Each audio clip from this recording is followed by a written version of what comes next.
ఎర్రగొట్టే కారం రంగు రుచి ఆచి కారం పొడి. కన్నెపల్లి నుంచి సారలమ్మ మరి కొద్దిసేపట్లో గద్దెలపై ప్రతిష్ఠిస్తారు. ఈ నేపథ్యంలో ప్రస్తుతానికైతే కన్నెపల్లికి సంబంధించినటువంటి కాక వంశస్థులు ఉన్నటువంటి కాక రంజిత్ మనతో ఉన్నారు. ఉదయం నుంచి ఎలాంటి కార్యక్రమాలు నిర్వహించారు, ఈరోజు సారలమ్మను తీసుకొచ్చే క్రమంలో ఏ విధమైనటువంటి పూజా కార్యక్రమాలు నిర్వహిస్తారో తెలుసుకునే ప్రయత్నం చేద్దాం. ప్రధానంగా మీరు చెప్పండి, మరి ఎంతసేపులో అమ్మవారిని గద్దెపై తీసుకొస్తారు, ఎట్లాంటి పూజా కార్యక్రమాలు నిర్వహిస్తారు? అన్న పొద్దుగాల మార్నింగ్ వచ్చేసి అమ్మవారి గద్దె తల్లి గద్దెల దగ్గర తీసుకెళ్ళి అటు మన ఆడబిడ్డలతో తీసుకెళ్ళి మన పసుపు కుంకుమలు ఇచ్చేసి అమ్మవారి గద్దెలు శుద్ధి చేసి వచ్చి మళ్ళీ ఒక హాఫ్ అన్ అవర్ తర్వాత మళ్ళీ అమ్మవారిని తీసుకెళ్తామన్న. మళ్ళీ అన్నీ ఇక మళ్ళీ మొక్కులు అవన్నీ చూసుకొని మళ్ళీ భక్తులు ఉంటారా ఆ సంతుకి ఇట్లా అన్నీ పెట్టి కూడా అమ్మవారిని అన్ని విధాలుగా చూసుకొని అమ్మవారిని ఒక 8:30, 9 లోపు తీసుకెళ్తామన్నది. ప్రధానంగా అంటే కన్నపల్లిలో ఉన్నటువంటి సారలమ్మను ఏ విధంగా మీరు కొలుస్తారు, ఈరోజు ఎట్లాంటి కార్యక్రమాలు నిర్వహిస్తారు ప్రతి ఇంటి నుంచి కూడా?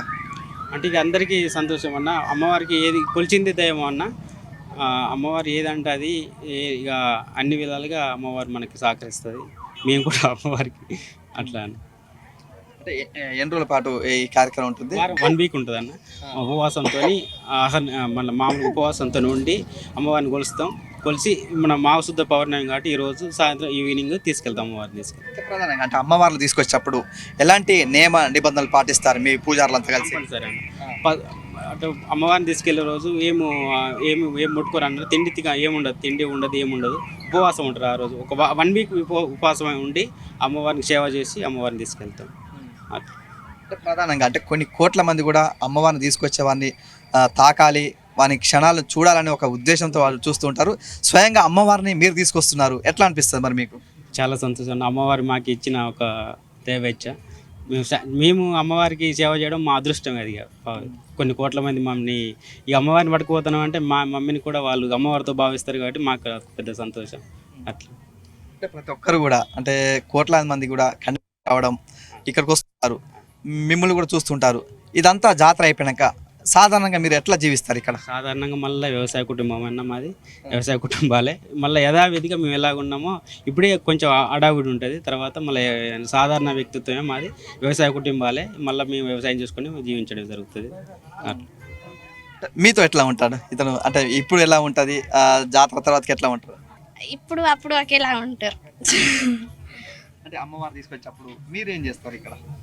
మేము అమ్మవారి గద్దెలు కడగడం అలాంటివి చేస్తూ ఉంటాం. ప్రధానంగా అంటే గుడి మెలిగే పండుగ, మిగతా సంబంధించిన పండుగలు మీరే చేస్తారు ఇక్కడ?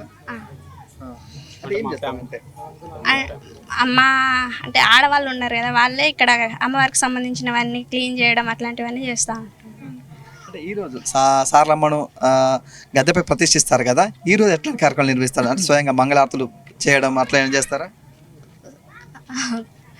చేస్తారు.